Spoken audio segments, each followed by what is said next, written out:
Il s'agit d'un des panneaux de commande de chauffage et climatisation livrables en option pour votre véhicule.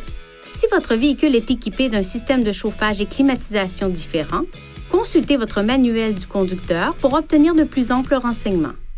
Appuyez sur ce bouton et le système régulera et maintiendra automatiquement la vitesse du ventilateur, l'écoulement d'air et la température à l'intérieur. Si la vitesse du ventilateur, le mode d'écoulement d'air ou les réglages de dégivrage sont ajustés manuellement, le système passera du mode auto à votre commande. Appuyez sur ce bouton pour régler manuellement la température désirée pour chaque côté du véhicule, puis utilisez ces cadrans pour sélectionner la température désirée. Pour retourner à la commande conducteur du régulateur de l'air ambiant, appuyez de nouveau sur le bouton Dual pour le mettre à la position Off. Appuyez sur ce bouton pour choisir parmi les modes d'écoulement d'air disponibles. Cette icône indique que l'air proviendra du dégivreur et des diffuseurs d'air au pied. Les flèches indiquent si les bouches d'air centrales et latérales ou les diffuseurs d'air au pied sont en marche. Appuyez sur ce bouton pour faire recirculer l'air de l'habitacle. Cela augmente l'efficacité de la climatisation et permet de bloquer les odeurs extérieures. Appuyez sur ce bouton pour laisser entrer l'air frais de l'extérieur et améliorer ainsi le désembuage de votre véhicule.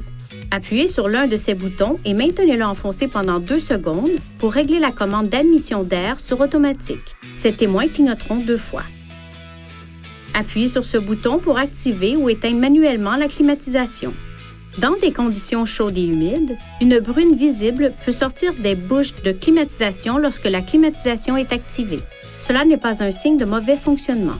Pour dégivrer ou désembuer le pare-brise et les vitres latérales, appuyez sur ce bouton.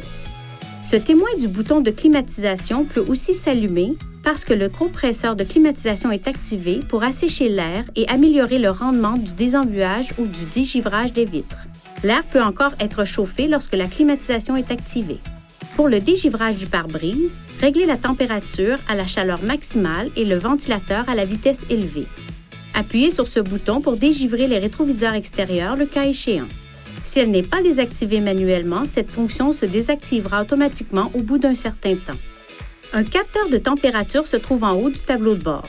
Il régule les réglages du chauffage et de la climatisation automatique. Veuillez garder ces zones exemptes de papier et de tout autre objet. Vous pouvez revenir à la commande automatique du système de chauffage et climatisation à tout moment en appuyant sur ce bouton. Veuillez consulter le manuel du conducteur pour obtenir des renseignements importants concernant la sécurité et les limites du système et pour en savoir davantage au sujet de son utilisation et de ses caractéristiques.